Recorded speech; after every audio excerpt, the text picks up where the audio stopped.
आ रही है? Hello, हाँ जी। this is Webcast हाँ, ओके, from the ठीक है। Panchayati. जी हाँ, जेएस मैम रूरल डेवलपमेंट से जुड़ी है, वहाँ से आवाज़ मिल रही है? Oh my God. You're नमस्कार audible. Sir, Haryana police academy से एक बार ऑडियो वीडियो चेक करेंगे सर। जी सर, मिल रही है सर। थैंक यू जी, आ सर। रही है। Sir, this is from the Ministry of Panchayati Raj. Are we audible? Yes, Yes, you're audible. Thank you.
A very good morning to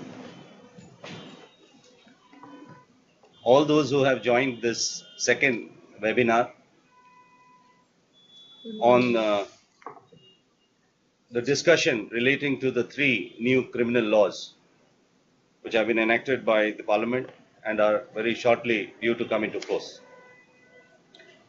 We are joined today by respected Vivek Bhardwaj sir, Secretary MOPR, by Ma'am Smriti Sharan, Joint Secretary of the uh, Ministry of Rural Development, and let me introduce myself. I am Dr. Preetham Yashwant, Joint Secretary, Ministry of Women and Child Development, and with me are my colleagues.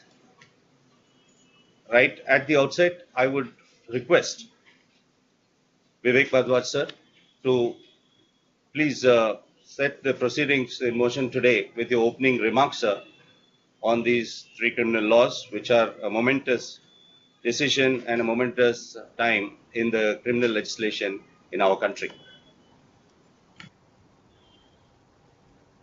Friends, I hope I am audible.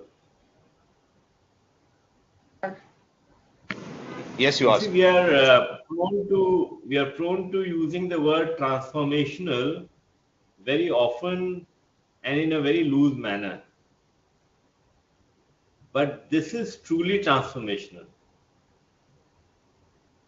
We are yet to understand the huge impact this would have. I had said earlier also that these laws are being transformed, changed, adapted to a new India after more than 150 years. The CRPC dates to 1860. And remember the background of the old colonial laws, they were enacted right after 1857.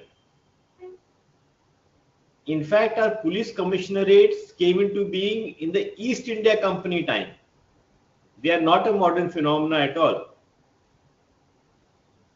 So this is something which was long overdue, and I heartily congratulate MHA for this momentous step that they have taken. I was part of MHA once upon a time, at that time when the Honorable Home Minister was very eager to ensure that this happens. It was his quote unquote a dream project, and kudos to him that he has actually been able to implement his vision. It has taken a lot of effort. Huge consultations have taken place with various stakeholders, and the net result is something that we should all be proud of. There would always be teething problems, and I'm sure they will get sorted as we go by. I will give you a very small example of how a fine balance has been struck. At one end, lodging an FIR has been made very easy because now it is going to be online. On the other hand, the police has 15 days to check the veracity of the complaint. So false and frivolous FIRs are sought to be prevented by this 15 days window. Now we may think that these are laws which may not impact us, but anyone who holds property is going to be impacted. Anybody unfortunate to have seen bodily harm will get impacted. And panchayat functionaries are political leaders at the grassroots. They really need to know this because they are the ones who will be guiding their brethren. There are many issues which arise at a village level. There is domestic violence. There are unfortunate incidents with women. Children go missing. There's trafficking. All of this is very well dealt with in the new criminal laws. And I am very sure that this session, which has been organized by the three ministries jointly, is going to be of great help to our Panchayati Raj functionaries. Thank you. Sir, we thank you so much for your words of wisdom, and you have set the tone for this important discussion. These laws come into effect from 1st July, and they focus on improving the criminal justice system with an increased emphasis on access to justice, victim centricity, gender neutrality, and timely disposal of cases, with the additional major input of involving technological advancements into the criminal adjudication system, and to tackle with cybercrime, and to further increase the systems in which organized crime can be also tackled. And all these provisions have a direct impact on crimes committed against women and children. With this, I request our next speaker, Ms. Smriti Sharan, respected Joint Secretary from the Ministry of Rural Development, to say a few words. Respected Secretary MOPR Bhardwaj sir, my colleague Pritam Yashwan, and all the colleagues who've joined from across the various parts of the country, particularly everybody who's joined from the villages, from the panchayats, from collectives, and especially our DDs from the self-help groups. Namaskar to all of you. It is indeed an absolute privilege to address all of you on this day. And as Secretary MOPR has said, that this move towards the 3 new laws is truly transformative. And therefore, all the country folks who've joined across the country, this is just to tell you that you're going to be part of a very transformative process in the making. As you're aware, the Deen Dayal Antyodaya Yojana National Rural Livelihood Mission has over the last decade placed a lot of emphasis on community architecture and has very systematically, with your support, built a pyramidal structure where the foundation is laid by creation of self-help groups, which is then followed by village organizations and finally the cluster level federations. This organized structure in the last 10 to 11 years has shown it to the nation that you people have the capability as well as the resolve to change your situation, economic situation, the physical situation around your village, and also to be able to see dreams and then accomplish them. With your effort only, we've mobilized 10 crore households, which have been tied into 91 lakh self-help groups, 5 lakh village organizations, and 32,000 cluster level federations. While we augment livelihoods, which is our main work, we've been tackling a lot of core issues like hunger, nutrition, and also a very, very focused attempt on gender issues. In our endeavor to eradicate poverty, we have understood that gender-based violence is a major peril which hinders social and economic development of both women as well as the larger society. We've been systematically placing various mechanisms with help of our partner ministries and also within our own program, where we've set up gender resource centers. And we've built up capacities of the cluster level federations to identify and take action to resolve issues such as gender-based violence, issues which are related to gender-based violence. We've set up more than 3,500 gender resource centers, which work like a one-stop place where all your issues, information, the required information, and the resolution-related issues are tackled at these gender resource centers.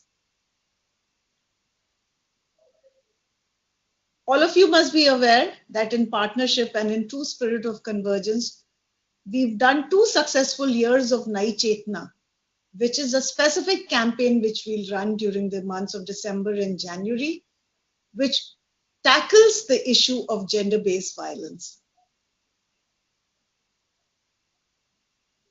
And now, in our next step, in convergence with the Department of Justice, we are now also going to train our self-help group women to become paralegals so that they understand what is violence, what is gender-based violence, and how best to prevent it and to safeguard the interests of the women at large.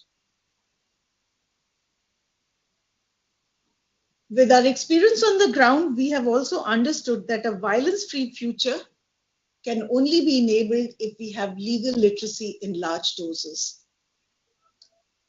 The 3 new criminal laws, which have been spearheaded by Ministry of Home and has been facilitated to by WCD to spread awareness amongst all of us. The 3 new criminal laws will help shift the focus to emphasize on access to justice. It will focus on victim centricity, gender neutrality, and timely disposal of cases. To advance this, we at MOPR, WCD, and MORD have resolved to work together, and this joint webinar is the first step in that direction. I believe that the webinar will be very effective, especially amongst our SHG members, in spreading the awareness and also making them aware of the legal provisions that will safeguard their interests with greater emphasis. A joint effort on gender sensitization is just the first step, and we'll collectively amplify this work. We are committed to jointly create pathways for increased legal access, legal literacy, and access to justice. I place on record our deepest appreciation to Ministry of Women and Child Development for having spearheaded this whole conversation and collecting so many of us in this conversation, and we will continue to give us our best support. Thank you so much. Thank you, sir. Thank you, ma'am. And from my side, I would just like to bring to the notice of all the thousands of people who have joined today that we had a similar webinar on 21st, that was last Friday, in which we were overwhelmed by the number of people from all walks of life who joined together across the country. Our last reports have suggested that more than nearly 50 lakh women, men, and across the country joined in to listen to what is it that is changing in the entire scheme of things in criminal legislation. And it also encouraged us that that the entire field functionaries of all our 3 ministries, Ministry of Panchayat Raj, Ministry of Rural Development, and of Women and Child Development, worked so assiduously in trying to send this message across to all their stakeholders that it is something that they should listen and at least come to know that something is happening. Similarly, today, for the benefit of all those states where their first language or their medium of communication is not Hindi, we've organized a special webcast in English. We understand, I must place on record right at the beginning, to all our friends and all our colleagues, all our frontline workers from, whether or southern states like Tamil Nadu, Kerala, Karnataka, Andhra Pradesh, Odisha, Telangana, and so on, and our friends from the Northeast, all the Northeastern states, that we understand that we have made, there is a provision right at the beginning of the webinar. I'd like to just tell us that NIC has a provision that in the webcast link, there is a little button which says choose your language, and it is available for translation right now in 6 languages at least as a subtext. But I assure all of you, all our friends from all the regional states who are non-Hindi speaking, that this is only the beginning of the conversation, and all our material has been shared with all states and union territories, and we encourage them, and we are willing to support them to have all the material translated into regional languages. And in the next few months, as we go forward, we request and we encourage that in the state regional training institutes of all the 3 ministries, or at the divisional level, or even at the district level, that a translated literature is made available in very easy to understand simple language, so that women in particular and all populations, all citizens in general, come to know what are these major provisions which have changed and how does it impact their lives. I must add, before I close my remarks, that we have more than 800 one-stop centers which are now a footprint across the country, mature institutions, at least one in every district of the country. I thank all my colleagues in the one-stop centers who are working so hard to be the first point of assistance to women in distress. For you, this education is also very important so that you can spread the word in and around your vicinity, in and around your jurisdiction. I also thank the hubs for empowerment of women, a new fledgling organization now with the footprint of more than 700 districts across the country. You're just emerging, and your role is primarily for creating awareness about all the benefits and schemes which the government has to offer, especially to women. But at the same time, your role also includes that to spread information about new legislation, which is the central point of today's discussion. And I cannot close without saying thank you to all our Anganwadi Didis, more than 14 lakh of them all across the country. You are our frontline workers, you are our strength, you are the base on which the entire ministry stands and succeeds in every endeavor.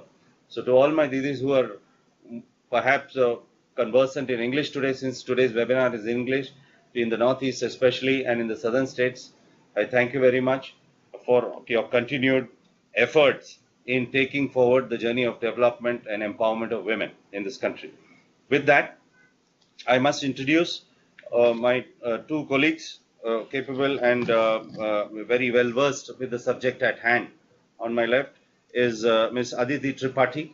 She is an advocate and a resource person who has been associated with the formulation of these path-breaking transformations in the criminal laws, which are to be notified on July 1st.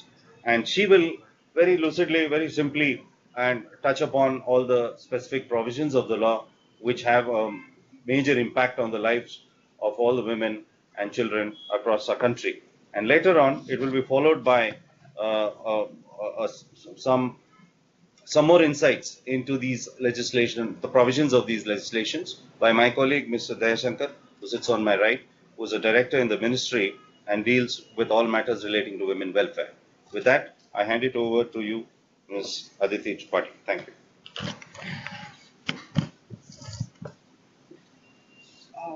Respected Secretary of Panchayati Raj, Ministry of Panchayati Raj, Mr. Vivek Bharadwaj, respected Joint Secretary, Dr. Preetam B. Yashwant of Ministry of Women and Child Development, Madam Smriti Sharan, Joint Secretary of Ministry of Rural Development, and Director Shri Daya Shankarji of Ministry of Women and Child Development. Very good morning to all of you. Namaskar. It is my great privilege to be talking to you today about the 3 new criminal laws that have been passed by our Parliament in December 2023. In a few days, just in a few days from 1st July, these laws will be applicable to each and every citizen of this country. Now, criminal laws are such laws that are valid upon and that affect the lives of every citizen of this country. They are not special laws. After a very prolonged study, we have come up with new laws. Why? So the question arises, what was the need of having these new laws? So if you look at the current criminal justice system, it is governed by laws that was given to us by the Britishers when they were a colonial power over India. So if you look at the Indian Penal Code, the Indian Penal Code dates back to 1860. So in my law college, when I first started studying IPC, I was also very confused about why do we have laws that were given to us by Britain, and why are we still moving ahead with these laws? It is important to understand that these laws were formulated by the colonial power for the colonial power. It was to protect their own interests.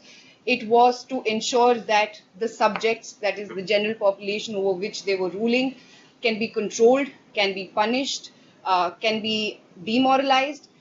They prioritized punishment over justice, so the element of justice was really missing in these laws.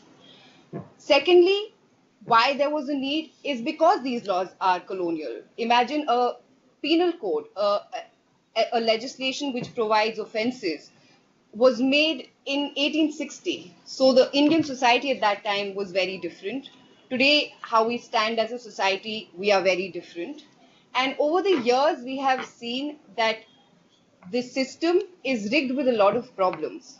One problem is that there is no certainty as to when a criminal trial will come to end.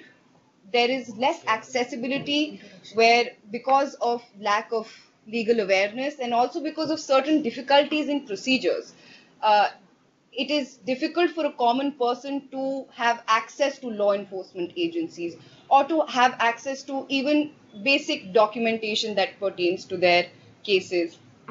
Secondly, there was a lack of transparency that was felt.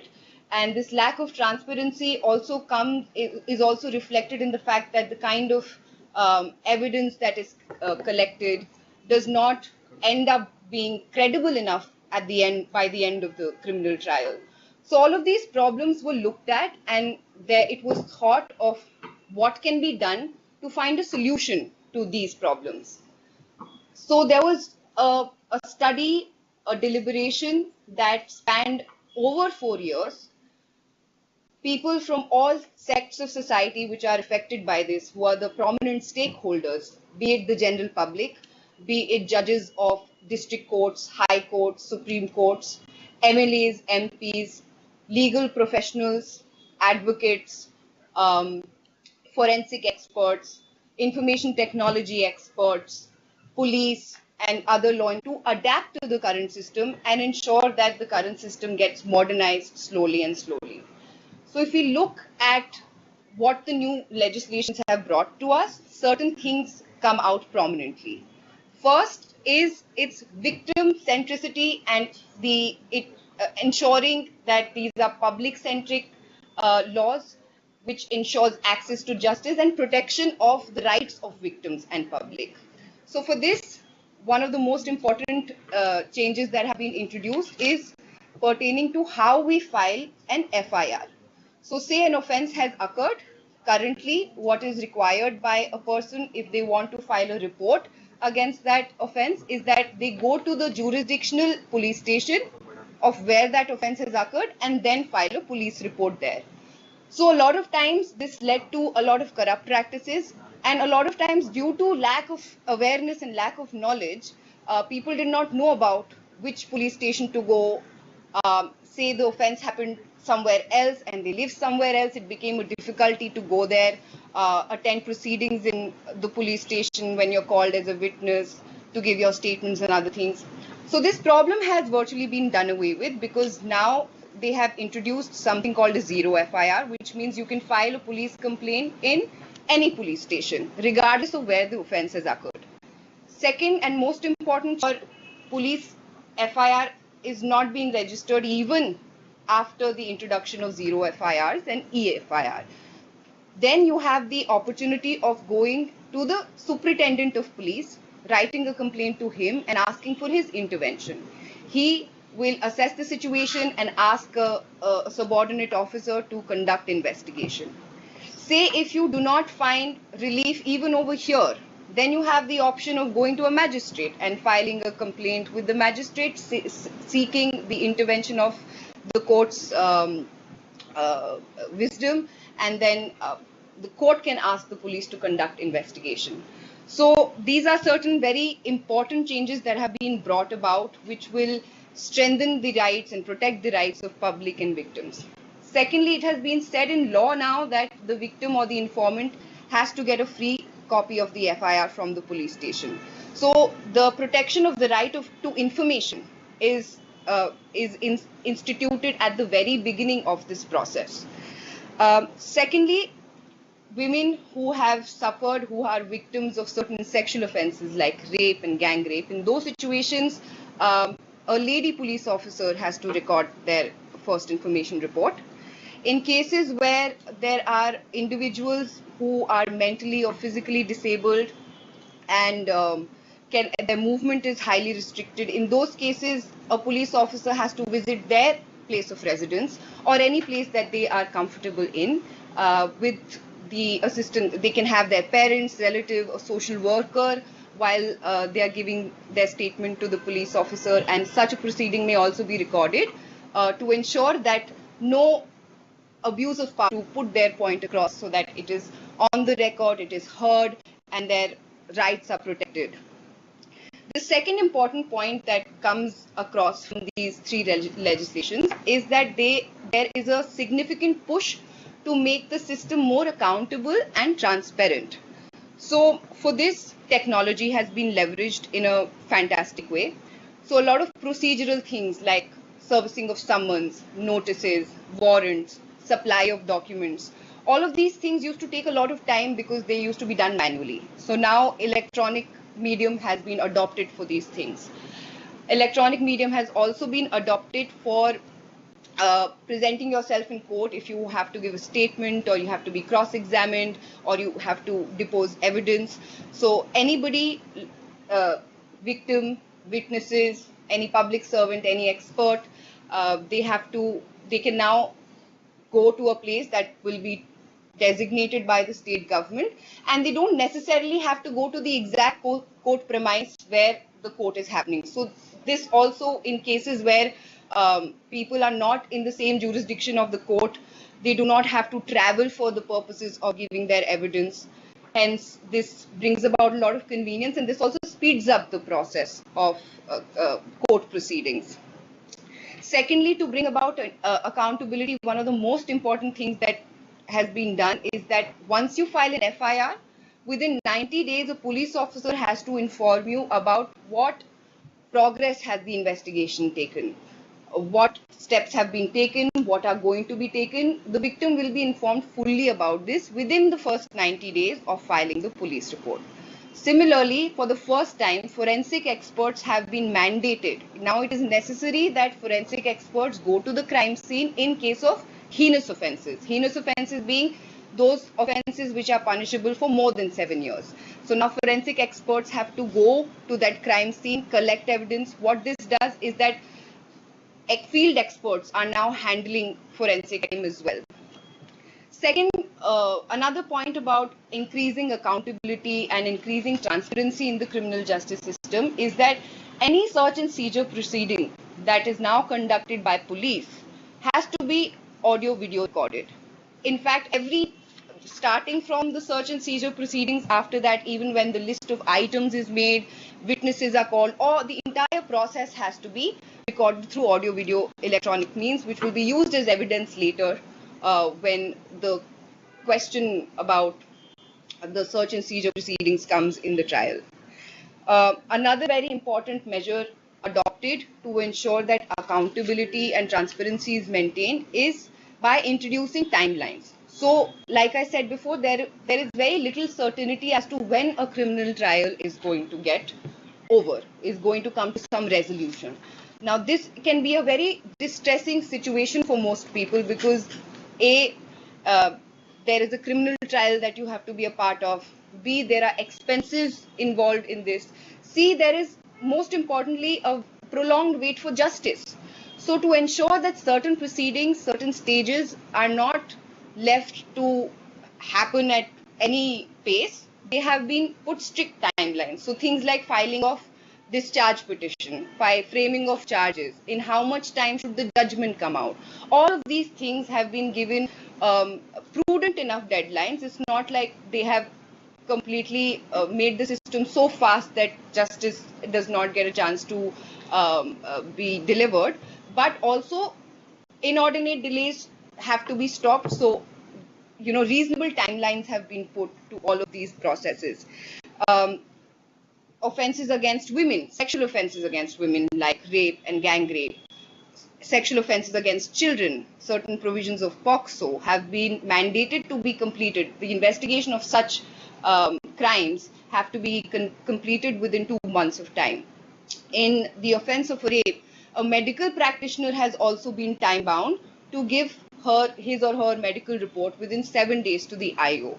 So it's police, medical representative room in a process reduced in the new criminal laws, which will ensure that there is more attention paid on rehabilitation, and there are steps taken to reduce the chances of a person recommitting a crime, recidivism, what we call. So enough, like a lot of efforts have been put in ensuring these two goals as well. So first, community service has been introduced as a form of punishment, a non-custodial form of punishment for certain offences like small offences, petty theft, defamation, things like that. This will ensure that people who are committing smaller crimes or committing crimes for the first time are not straight away put into the prison system, and an opportunity is given to them through community service, working for the society that they live in, to probably bring about a change in their perception of how they want to live their lives. So this can include any sort of community activity. This can be working with the elderly. This can be like planting trees. This left to the discretion of the state governments or the court to decide what they want to bring under the ambit of community service. Second, so like say for the crime of theft, a very nuanced approach has been taken. So somebody who is a repeat offender, for them the punishment has increased. It has now become up to 5 years. But for a person who's committing a small theft and is committing it for the first time, so if the theft is equivalent to the amount of 5,000 rupees, and the person agrees to either return the amount or return the object that was stolen, can be let off on community service. So this is an important step, because not all crime is committed because of some great conspiracy and planning. Sometimes crime is also a result of extraordinary circumstances of an individual. So the law has taken a balanced approach as to how to deal with such situations. Similarly, if we look at our prisons, so around 75% of the prison population is people who are under trials. That means their case is still going on. The investigation, inquiry, or the trial is still underway. They're not convicted of offenders, but they have spent an excessive time in the prison system. This also happens because of lack of awareness about what is happening in their cases, lack of documentation, and lack of legal literacy. So provisions have been made in this to help first-time offenders again. The earlier provision was that everybody who completes half of the sentence that is awarded to them, they will then be entitled to a statutory bail. So this has changed a little bit for first-time offenders. This limit has been further reduced for first-time offenders. Now first-time offenders are entitled to a statutory bail after completing 1/3 of their maximum sentence that they had been awarded. So this helps not crowd our prison system, and also helps people come out of the prison system if they are first-time offenders and get integrated with mainstream society at a faster pace, and which will probably help them not re-enter the world of crime. So another important aspect, if we see, is plea bargaining has been looked at. So plea bargaining is a tool through which one can get speedy justice. So for not very heinous crimes, so crimes which are punishable with less than 7 years, and crimes that are not committed against women, children, or the socio-economic condition. So any other crime which is not either against a woman or a child or the socio-economic condition of the country, or an offense which is punishable for more than 7 years, the accused and the victim in other crimes can come together and decide what a mutually satisfactory decision or resolution can be for the offense that is committed. So the accused is entitled to a reduced sentence, so they don't have to complete the entire sentence. They have to complete only a fraction of that sentence. And secondly, the victim here is entitled to some form of compensation by the accused. So all the stakeholders, the police, prosecutor, the defense, lawyer, the accused, the victim, they come together and they have an opportunity of deciding what can be a fair and just resolution to this case. And in this case also, first-time offender only has to spend 1/4 or 1/6 of the total punishment, which is also a reduction from the earlier present. There was no such threshold for first-time offenders, so it has been introduced for the first time. So plea bargaining has also been made attractive people who find themselves in such situations, which are probably they're not hardened criminals, they can opt for this, and they have not committed any grave crime. They can opt for this mechanism to get faster delivery of justice. This will reduce court burden. This will reduce delays that occur because of overburdening of our judiciary. And it is a great way in which both the accused and victims get to sit across a table and discuss what they want from each other.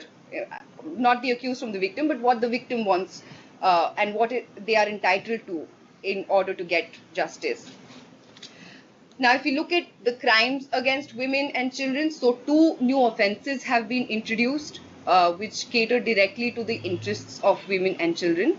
One is any act where a person is either hiding their identity or making a false promise of marriage or alluring a woman or inducing a woman by giving her the false promise of employment or promotion. By doing this, if they establish sexual relationship with that woman, it will not be considered rape, but it's still an offense because the consent of the woman was not honored. It wasn't an informed consent based on which such relationships were initiated. Hence, it has been made a criminal offense. Now, this is one of the most formidable changes, which gives a very nuanced protection to the consent of a woman. So, consent of a woman is not just MOPR, WCT, and MOR. Okay. So consent of a woman is not mere agreement. This mere agreement should be based on correct facts, correct knowledge, and this law aims to protect women from being manipulated, from being lied to, and using certain tactics to get women to establish sexual relationship with people. Secondly, crime against children. So the act of hiring or employing a child and making a child commit a crime on your behalf has been made a punishable offense with very stringent punishment. So this is a very important safeguard for our children, because children, because of owing to their age, they are innocent. They do not have the kind of discernment power to understand the consequences of entering the world of crime. And a lot of instances have been seen, especially targeting children within the age group of 15 to 18, making them commit crime. And this fulfills the intention of the hiring criminal also, because he kind of convinces the child that you will not be given very stringent punishment. You can do this, you can get away with this. But for the child, it is very detrimental, because they are exposed to an environment of criminality. They are exposed to a lot of dangers in a very nascent stage of their life. And this has very prolonged, lasting effects on their psyche, on their socio, adjustment levels, and how they operate in society. Hence, this is a very important safeguard that has been introduced for protecting children. So if we look at the criminal laws that have are ready to be implemented from 1st of July, you see that certain very transformational steps have been taken to ensure that our criminal justice system becomes more modern, it becomes more accessible, it is more victim-centric, it is more public-friendly, it is accountable, it is transparent. All the authorities are answerable to public, and their regard or their duty towards public has been enhanced. And hopefully, slowly, this system, as it begins taking shape and form through our court system, through our law enforcement agencies, within a few years, we will see how quickly our criminal justice system has also been revamped, how we are assessing forensic evidence, how much they are aiding in leading to a proper resolution of crime, how the conviction rate goes up. So these are things to look forward to. So I hope all of you educate yourself about these laws, because these laws do affect you. They affect every individual, and they are interesting to read and see and assess for yourself how they will bring about a change. With this, I conclude my speaking time over here, and I give the mic to Mr. Dayashankar ji, who's going to elaborate more on aspects of women and children through these new laws. So,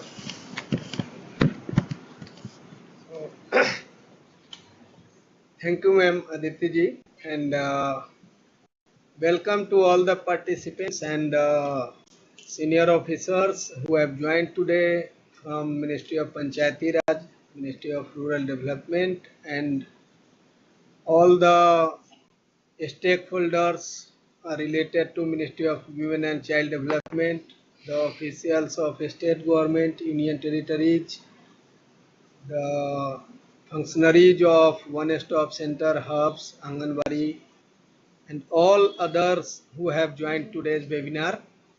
So good morning to you all. Madam Aditi ji has told you various facets of the three criminal laws that have been passed by the parliament, and these three laws are slated to be implemented with effect from 1st of July, just a few days from today. I would be covering broadly the aspects related to women and children that have been part of these three criminal laws. Mostly the focus would be on the new provisions and the provisions where some stringent punishments have been made, or where some new procedures have been prescribed. So my discussion would be on the points that have not been covered by Aditi ji. Next slide, please. So this slide I am not repeating. I would say that these are the very transformative changes, and we'll see the way to positive results. Next slide. Leave it. So what are the various features? I have tried to summarize it here. So these three criminal laws, there are women and child centric provisions because the women and children constitute about 70% of our population, and they are the ones who are among the most vulnerable sections of the society. So a very positive aspect has been kept in mind while formulating and prescribing the punishments, as well as the with regard to changes in procedure. We will discuss subsequently. Victim-centric approach, that wherever crime is committed against women and children, the women and children will be considered to be a victim, and all the systems will be there in that way. Gender neutral approach has been taken in many places where the minor girls or the terms minors were used. So now it will apply to both.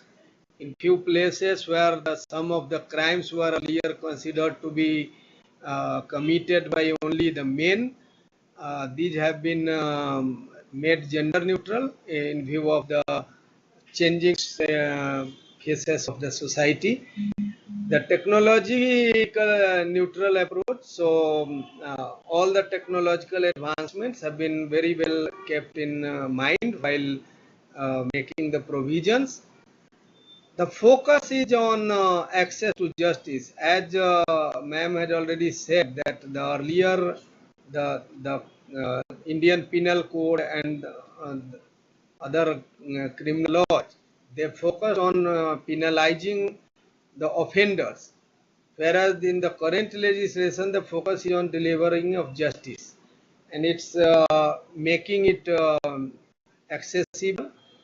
Cost should not involve much cost, and where the human rights of the citizens are protected, because it has been for the first time it has been seen from the angle of human right violations as far as crime against women and children are concerned mainly.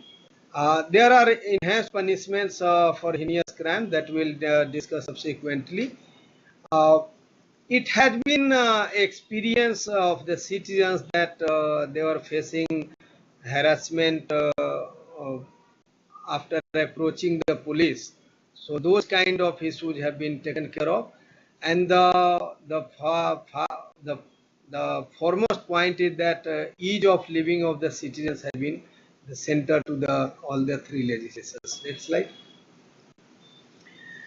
Here, I would like to talk about one worst forms of crimes against women and children, and this is uh, violation of the human rights of the citizens, where they are trafficked for the purpose of exploitation against their will for the uh, uh, with the use of force or lure or some kind of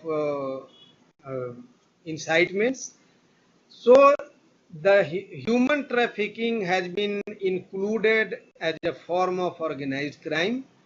A new section has been added, and if you see the human trafficking for prostitution or ransom, this is explicitly mentioned because the every year thousands of women and children go missing, and if you see the recovery rate of the children are mostly get recovered, but a large number of women continue to be missing, and it is apprehended that many of them have been forced into prostitution or some kind of work that they are not willing against their will. So this has been included as a form of organized crime. And when we talk of organized crime, it means it will be treated as a part of a gang or a group of some criminals, like 5-10 people are there. So whatever punishments have been prescribed, the punishments will apply to all the members of the gang in a similar manner, and the maximum penalty for involving in organized crime is death sentence. And one of the other features of this organized crime is employing the men or children for kind of trafficking of arms or drugs or any other anti-national activities like. So these are part of organized crime. Next slide. So stringent punishments have been made. So earlier there were provisions like for rape of a minor girl below the 12 years of age, that was separate provision. For below 16 years of age there was separate provision, and below 18 years of age there was separate provision. Now in line with the provisions of POCSO Act, so all the cases of gang rape of victims under the 18 years of age will be treated similarly, and the next and the stringent punishment, including the death sentence, will be applied in case of a rape of a minor girl. Gender neutrality, like I said earlier, there are certain crimes which are currently in the Indian Penal Code are said to be committed by men only. But if you see the portions highlighted in bold, like assault on a woman or disrobing or voyeurism against a woman, so these kind of crimes have been made gender neutral, and now even a woman can be treated as an offender if she indulges in such kind of crime. So both men and women are punishable for these offences. Victim-centric approach. So here, one of the points that I would like to highlight, that the ma'am has talked about the plea bargain. But in case of women and children, these will not apply, and the withdrawal of cases cannot be permitted, or a bail of accused is to be permitted only after hearing the voice of the victims. So these are the provisions which have a very, very far-reaching impact, because the cases cannot be withdrawn now unless the voice of the women are heard. Similar is the provision that one provision is there that in case of rape or gang rape or any kind of sexual assault, so the proceedings are now to be held in camera and not in the open court. And in such cases, the due care is to be taken that the victim is not brought face to face with the accused, but at the same time the victim is also allowed to cross-examine the accused person. So these are the kind of sensitive approach that will certainly enhance the confidence of the women and citizens in the criminal justice system. Another provision is there that, like ma'am has already told, that now EFIR or zero FIR, these have already been prescribed. The obtaining the copy of your complaints or information by the investigating officer within 90 days about the progress of the case on a complaint, these have been made a part of the criminal justice system now. One very because of the new advancement in the society, and when the girls are going out for study, for jobs, it has been seen that in many cases they were lured by some criminals or the people with criminal mind who offer them some kind of lure on the pretext of false pretext of promise of marriage, or to offer employment or jobs or a good life in bigger cities, and they take them out of their native places and they exploit them, or many a times hand over them to some criminal syndicates. So these kind of offences have been made a part of the new system. So sexual intercourse on the promise of false marriage, promise of marriage, employment, etc., or by suppressing the identity also, like a person if promises or tells that false information about the religion, caste or status or whatever. So if he's hiding his actual identity and indulging in a sexual intercourse, that is considered to be a very serious offense. Next slide.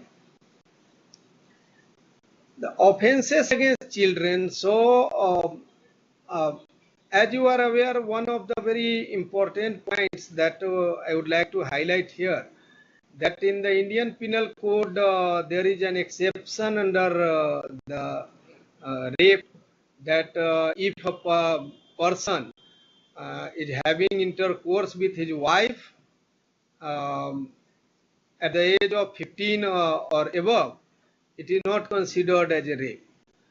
But this is in variance with the provisions of POCSO Act, and this provision was long there. Now this has been made equal to that prescribed under the POCSO Act. So now even if a person marries a girl below the age of 18 years, which is in any case prohibited by law under the Prohibition of Child Marriage Act, or for that matter under the personal laws.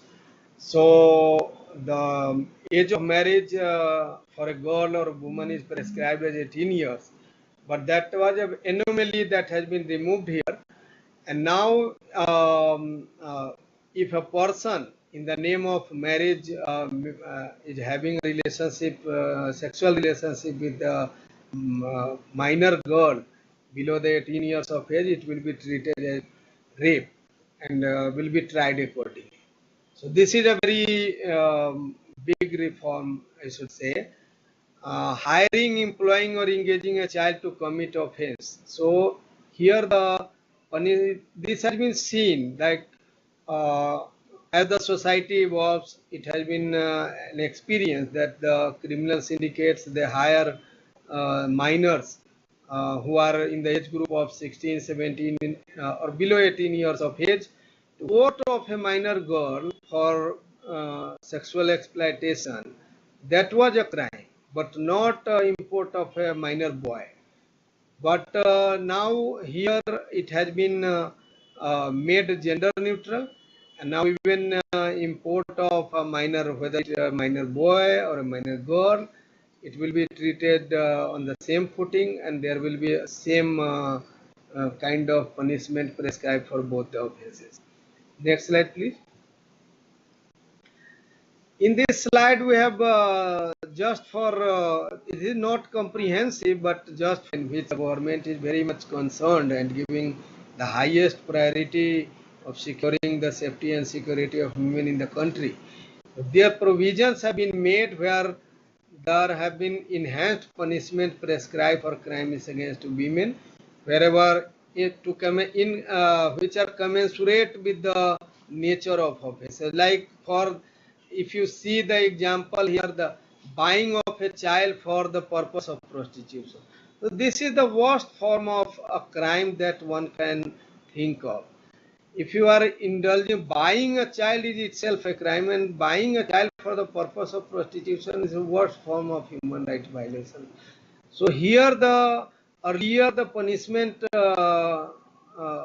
not earlier, right now it is applicable. It will come into effect from 1st July only. So currently it is extendable up to 10 years. But now under the Bharatiya Nyaya Samhita, it has been prescribed that minimum 7 years of punishment has to be there. And the maximum has also been enhanced from 10 to 14 years of age. Similarly, exploitation of a trafficked child. We have talked about the trafficking, organized crime and trafficking. So here, if a person is trafficking a child, so here again the punishment prescribed was earlier not less than 5 but extend to 7 years. Here also it has been enhanced from 7 to 10 years. Though minimum has been kept at the same level, but the maximum punishment has been increased from 7 to 10 years. On the right hand side in the orange section, so here we have listed out some of the crimes that are against women and children where the minimum punishment has been prescribed. So if you see the buying of a child for the purpose of prostitution, we have talked minimum 7 years. In case of like organized crime, it has also various facets. So awaiting, if a person is awaiting in human trafficking or attempting in an organized crime. So here also the 5 years has been prescribed minimum punishment. Being a member of organized crime, so if harboring a member of organized crime, so here again it is minimum 3 years. Even if you are not directly involved with it, you have harboring with the group member, even then you can be punished. So possession of property on behalf of members of organized crime, it has been seen that the crime syndicates or the gangs, they whatever they earn, this has been done basically to earn a profit, economical some kind of benefits deriving out of the exploitation of a person. So they don't keep the property or the money in their names. So they use the services crime. The minimum punishment has been prescribed. Similarly, for begging, kidnapping a child for the purpose of begging. So here also the minimum 3 years, minimum shall not be less than 10 years. So if a person is kidnapping a child for the purpose of begging, so 10 years punishment is there. Next slide.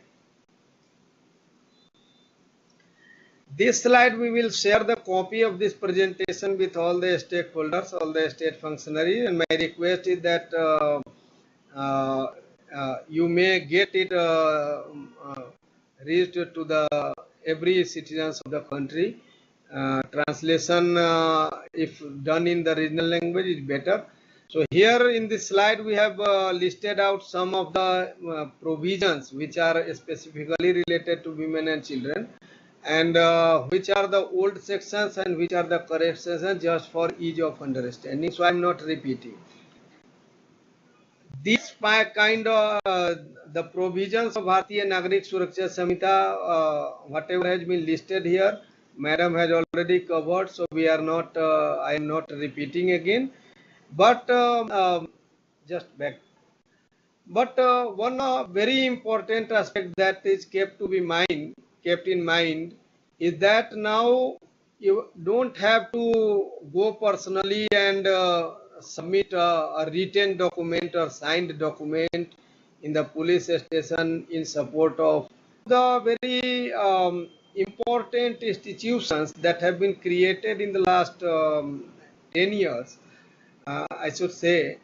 So in 2015, the government has decided to implement the scheme of one-stop centers across the country. Prior to that, there was no such kind of institution which should serve as a single point of contact in case of first-time responders, I should say, in the time of need. So these institutions have been put in place, and I am happy to share that about 769, one-stop centers are right now functional across the country, and these are providing, the one-stop centers are providing a very efficient and very, I should say, appreciable services to the needy women.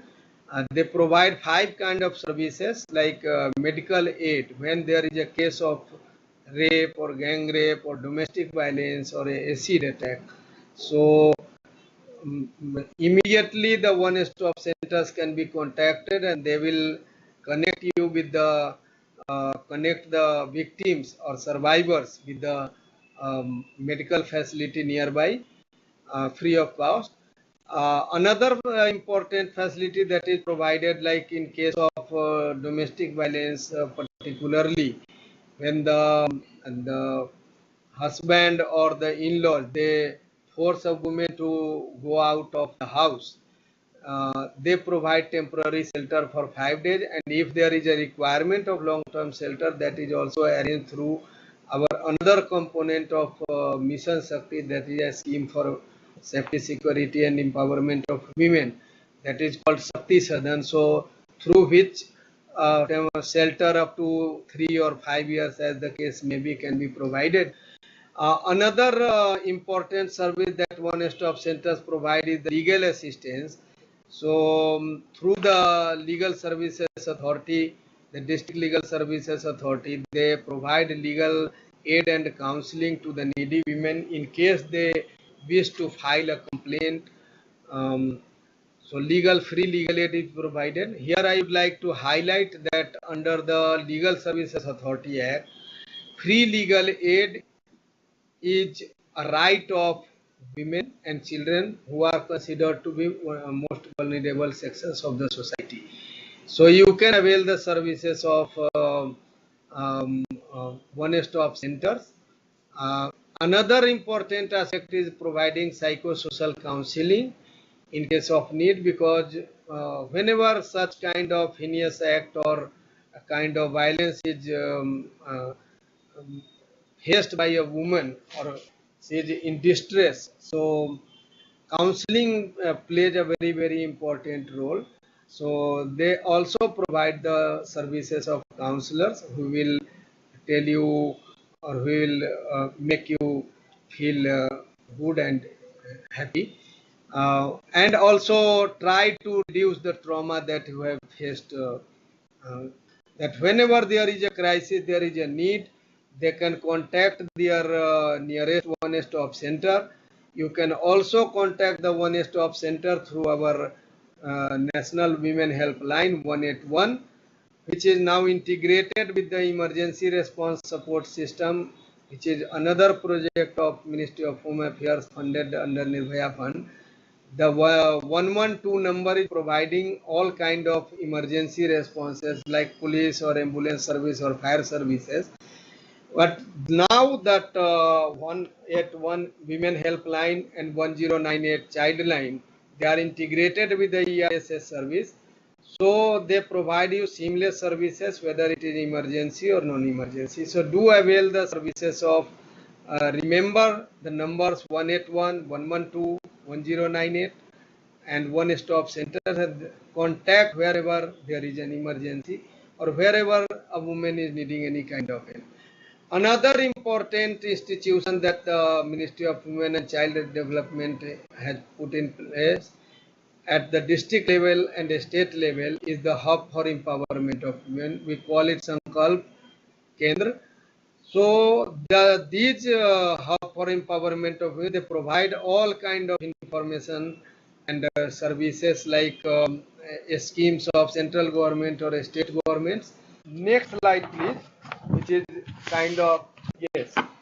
So the children in need of care and protection, you all are aware that for the children who are under the 18 years of age, so they are covered under the provisions of the Juvenile Justice Act.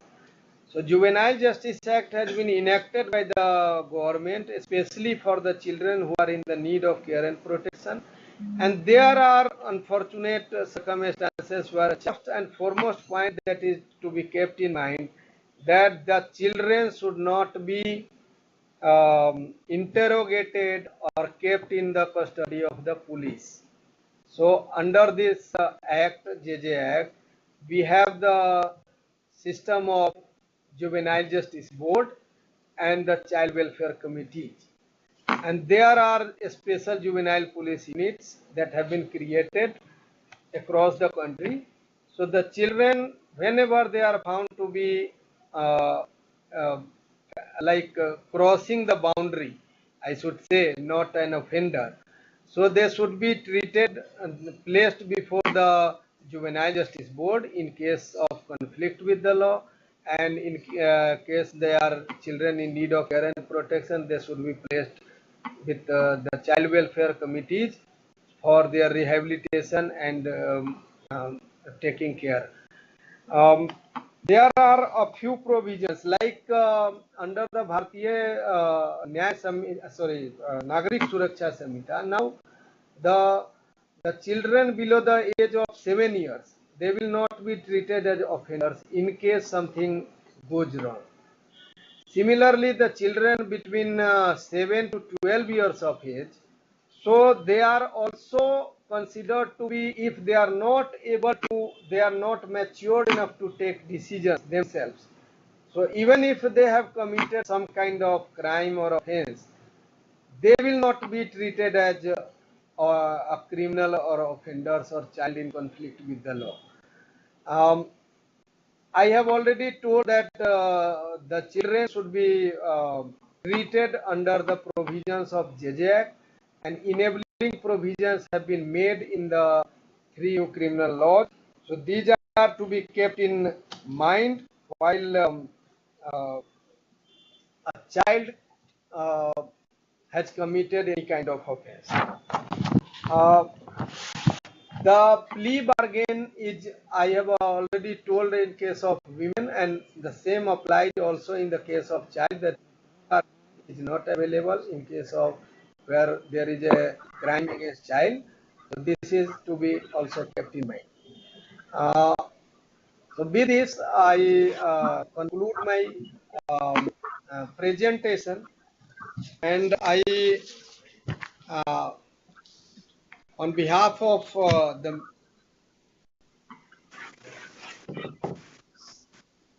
So with this, today's our webinar has come to an end, and I thank Vivek Bhardwaj sir, Secretary Ministry of Panchayati Raj, for gracing the today's webinar with his presence and addressing the audience.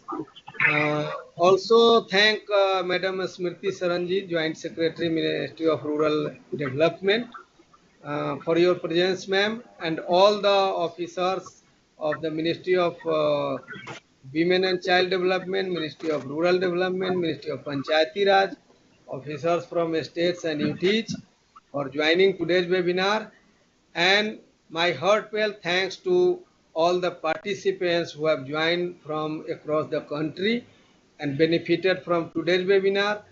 My request to you all is that not keep the information that you have gathered today to yourself, but to spread it across each and every region of the country so that it reaches all the villages, every gram panchayat, every urban local bodies, and so on, to every citizens of the country. Thank you. Jai Hind.